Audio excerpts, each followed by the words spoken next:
আজি 2023 চনৰ ডিচেম্বৰ মাহৰ আজি লাষ্ট দিন। আজি আমি এটা ঘৰৰ ওচৰতে এটা খানা এটা খাব বিচাৰিছোঁ, অকণমান ফূৰ্তি কৰিব খুজিছোঁ।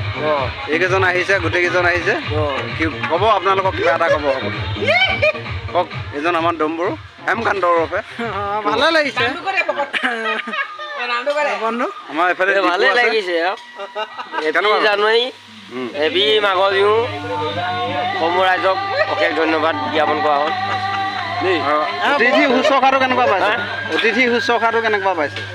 বন্ধুৱে যেনেকৈ কৈছে অতিথি শুশ্ৰূষাটো আমি ভালেই পাইছোঁ, বেয়া পোৱা নাই। সকলোকে নতুন বছৰ শুভেচ্ছা জ্ঞাপন কৰিলোঁ। ঠিক আছে, হেপী জানুৱাৰী, হেপী মাঘৰ বিহু। আমি এইপিনে খানা বনাই আছোঁ।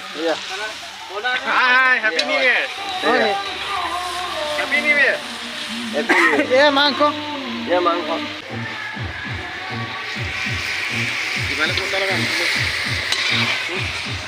বনাব ইমান বনাব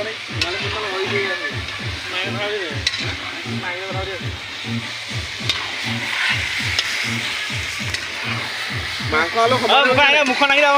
মাংস ঠিকে আছে নে? মাংস দেখুৱাই দে, এইবোৰ নকৰিব। আমাৰ খাইলে আমি লাষ্ট নহয় নহয়।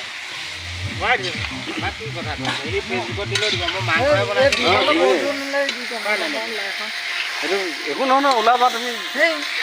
খানা ঘৰটো খাই কেনেকুৱা লাগিছে? খানাটো বহুত ভাল লাগিছে খাই। হা, বহুত ভাল লাগিছে। সন্তুষ্ট নে? সন্তুষ্ট মানে আমাৰ শংকৰে যেতিয়া খানাটো বনাইছে, শংকৰ মানে মহাদেৱ ভগৱানে বনাইছে, সেই খাদ্যটো খাই বহুত ভাল লাগে ভগৱানক। ঠিক আছে, আজি মঞ্চত গীত পৰিৱেশন কৰিব লাগিব। বছৰৰ শেষ দিন, বছৰৰ গীত পৰিৱেশন কৰিম। 2023 শেষ কৰিম, মানস অভিনয় কৰিম। তাত যত যি আছে গীত পৰিৱেশন কৰিম মই। ঠিক আছে, তাত যি মই মনত পৰে আৰু গাম মনে। ৰাতিটো ফালি মেলি আহিছোঁ। বিহু অসমীয়া পৰম্পৰা উৎসৱ, এই বিহু ফালি মেলি আহিছোঁ। মানে মাঘৰ বিহু আহি আছে আগত মাঘৰ বিহু। এয়া মাঘৰ বিহুটো আমি উদযাপন কৰিব লাগিব নহয়। তাত আজি যেনিবা 31 ডিচেম্বৰ বুলি পাতিলোঁ, কাইলৈ 1 জানুৱাৰী হ'ব বা 1 জানুৱাৰী আজি। কিন্তু আকৌ বেছিকেইদিন 10-12 দিনৰ পাছত আমাৰ মাঘৰ বিহু অসমীয়া পৰম্পৰা উৎসৱ। সেই উৎসৱটো আমিতো পালন কৰিব লাগিব। নকৰিলে হ'ব জানো?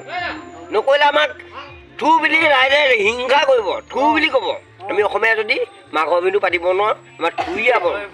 কিন্তু অসমীয়া গাত যদি তেজ আছে, আমি মাঘৰ বিহু পাতিব লাগিব। মোৰ গাত আকৌ তেজ আছে অসমীয়া, মই মাঘৰ বিহুটো পাতিবলৈ মই সমূহ ৰাইজক কওঁ। মোৰ ক্ষেত্ৰত ফূৰ্তি পাৰা, এইটো নিজৰ অসমীয়া পৰম্পৰা।